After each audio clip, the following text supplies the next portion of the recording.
Bonjour mes amis, que Dieu vous bénisse tous. Que le jour d'aujourd'hui soit magnifique pour vous. Que le jour d'aujourd'hui soit spécial, mais qu'il le soit vraiment, pour que le Saint-Esprit puisse faire de votre corps sa demeure, et que vous soyez alors, que vous puissiez alors le servir, et une fois servant le Seigneur Jésus, alors toutes les autres choses seront ajoutées dans votre vie, toutes les autres choses nécessaires.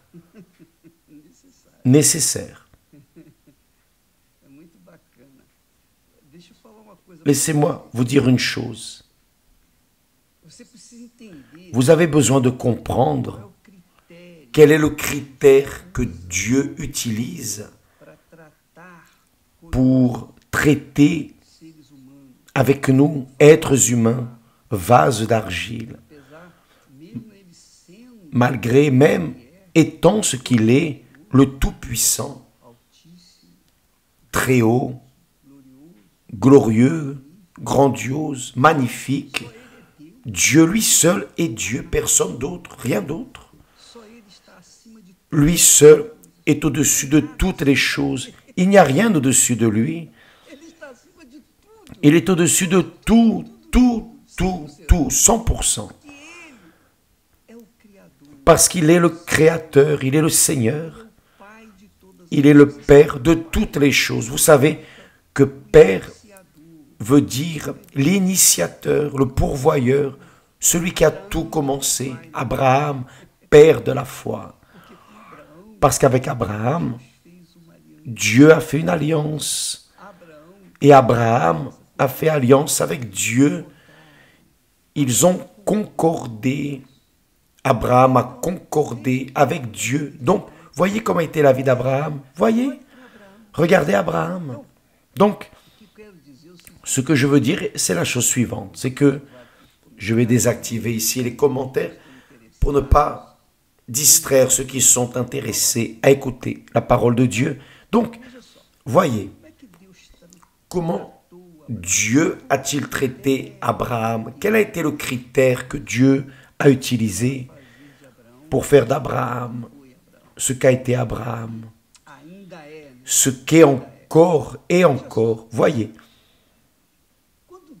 lorsque Dieu a appelé Abraham, d'abord, la première chose qu'il ait dit à Abraham a été son nom. Abraham. Et Abraham alors a répondu à cette voix. Il a prêté attention. Donc, il a dit, va-t'en de ton pays. Va-t'en de ton pays. Première chose qu'Abraham devait faire, c'était sortir de ce pays, s'en aller de ce pays. Je vais vous dire ce que cela veut dire.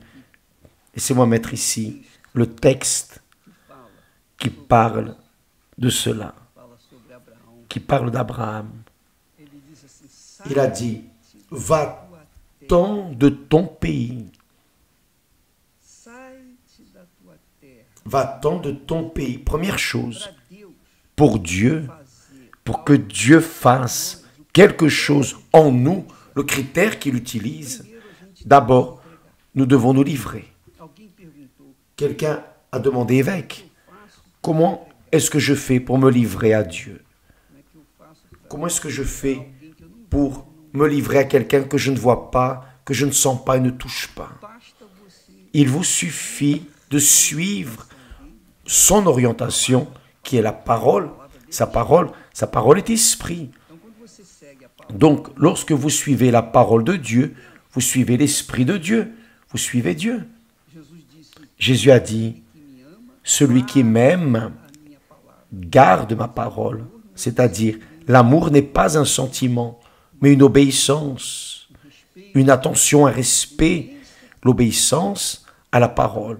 Donc, première chose que Dieu a dit à Abraham, va-t'en de ton pays. Pourquoi? Parce qu'Abraham, dans ce pays, serait confondu. Il resterait dans le doute parce qu'il était au milieu d'un peuple idolâtre, païen. Et pour que Dieu fasse quelque chose comme il a fait avec Abraham, il fallait qu'il l'enlève de là. C'est la même chose avec vous, mes amis. Je ne sais pas avec qui je parle en ce moment, je ne sais pas. Mais je sais quelque chose, qui que soit la personne, peu importe les péchés qu'elle a commis ou qu'elle est en train de commettre, peu importe ce qu'elle était, peu importe sa condition financière, sa condition sociale, peu importe sa condition, disons, spirituelle, sa religion, rien de cela importe. Ce qui compte, c'est la chose suivante. C'est ici, dans votre tête. Votre tête. Après vient le cœur, mais d'abord votre tête. Donc, Dieu a parlé à Abraham la chose suivante. Va-t'en de ton pays. Je vais faire de toi une grande nation. Même ton épouse étant stérile, je ferai de toi une grande nation. Tu peux regarder les cieux, voir les étoiles, les compter si tu le peux. Ainsi sera ta descendance. Donc,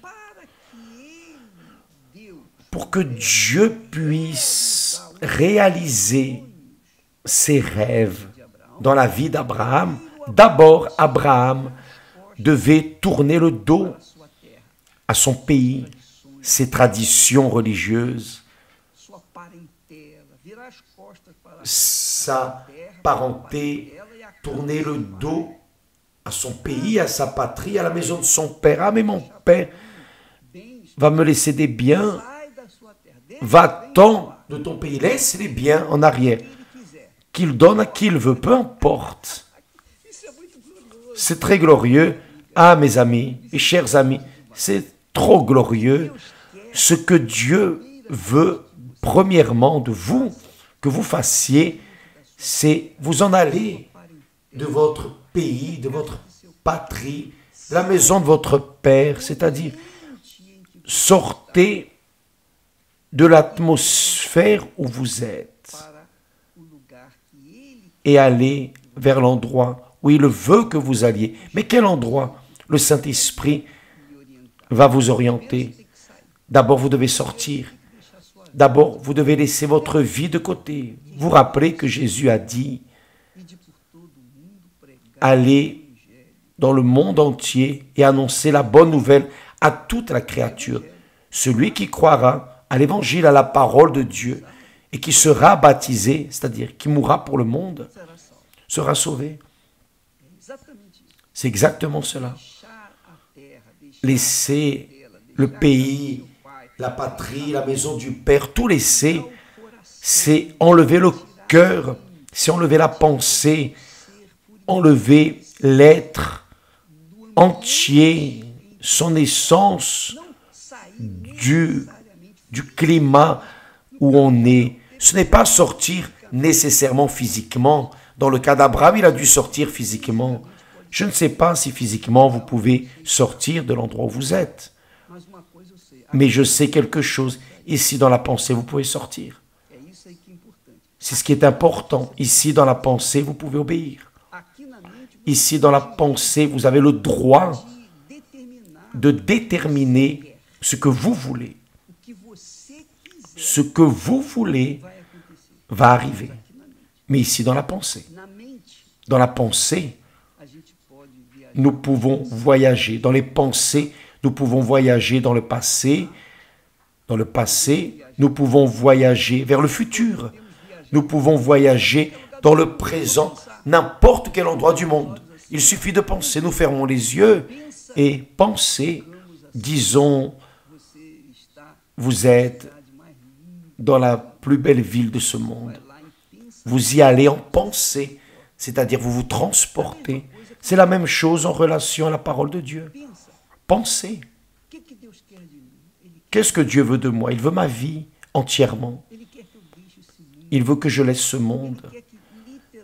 Il veut littéralement que je vienne me vider de tout ce que ce monde offre. Et c'est difficile, parce qu'avec Internet, vous entrez sur des sites, vous voyagez dans ce monde entier, n'est-ce pas vrai?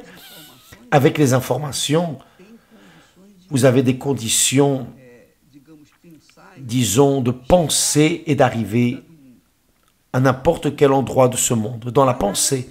Mais dans la pensée, vous avez aussi les conditions d'obéir à la parole de Dieu, d'obéir à ce va-t'en, à vous en aller de cette vie erronée que vous vivez. Vous en allez. Peut-être que vous dites, évêque, je connais la parole. Je sais que vous connaissez la parole. Mais qu'est-ce qui compte? Ce n'est pas savoir, connaître, avoir des informations.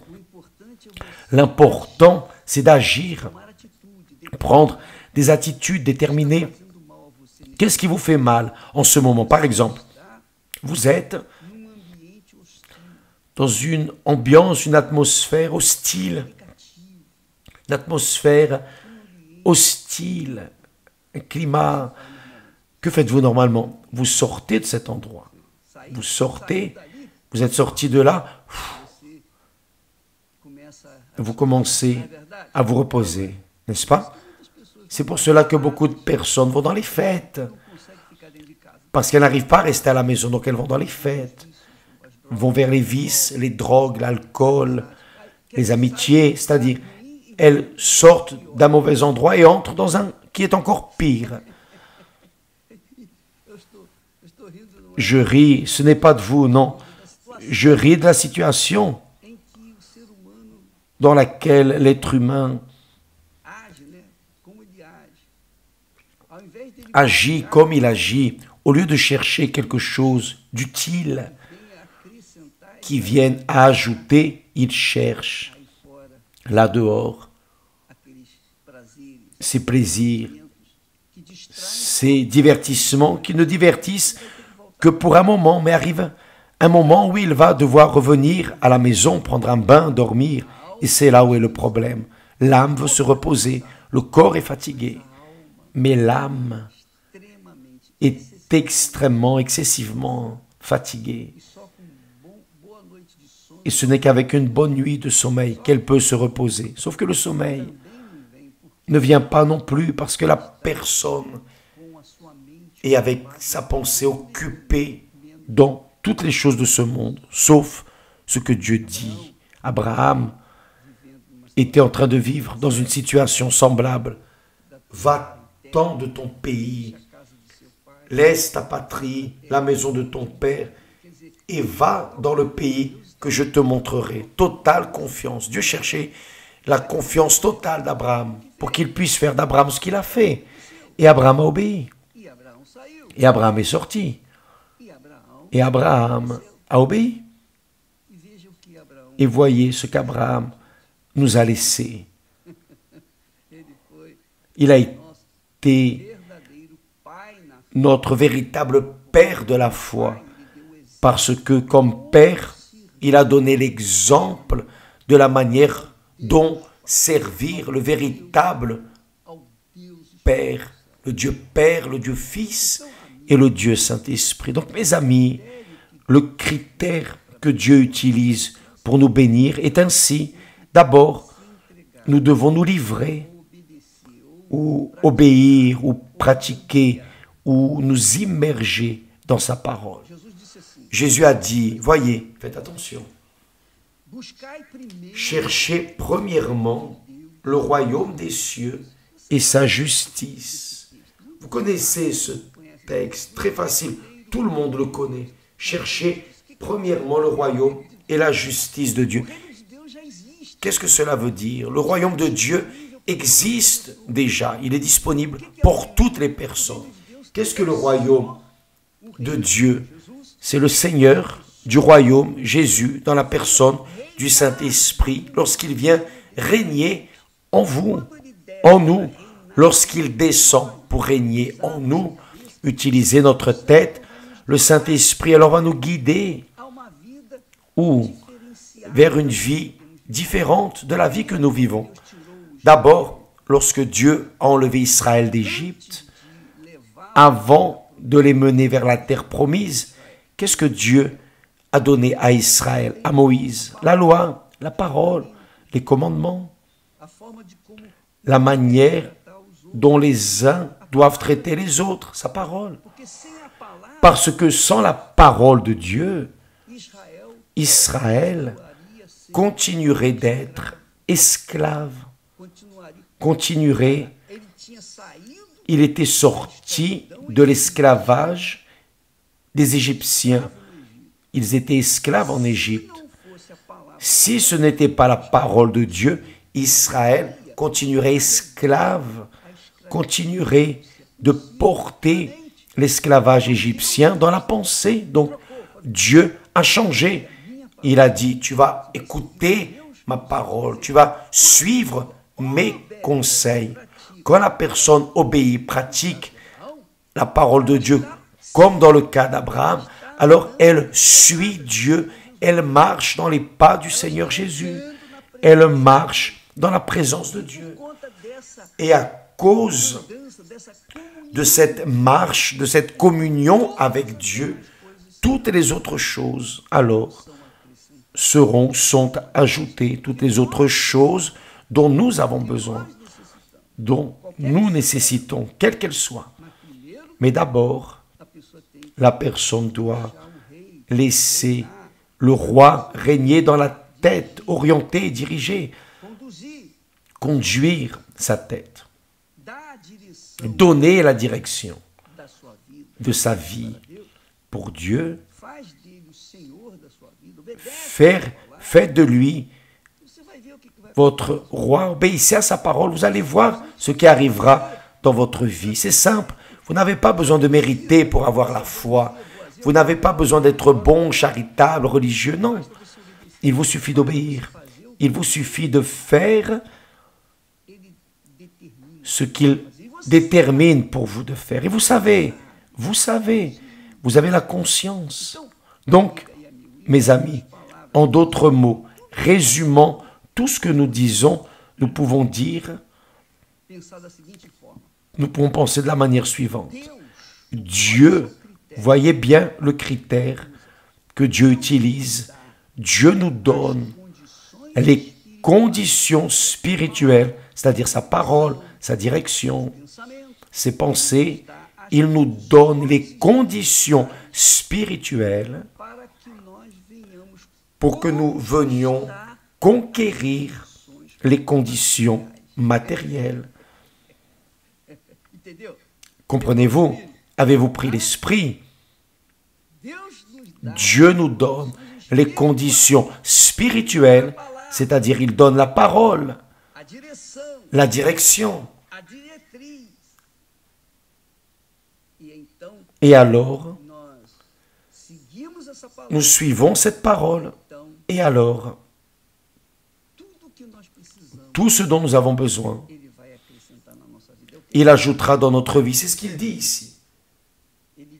Il dit, cherchez premièrement le royaume et la justice de Dieu, c'est-à-dire sa pensée, la direction divine.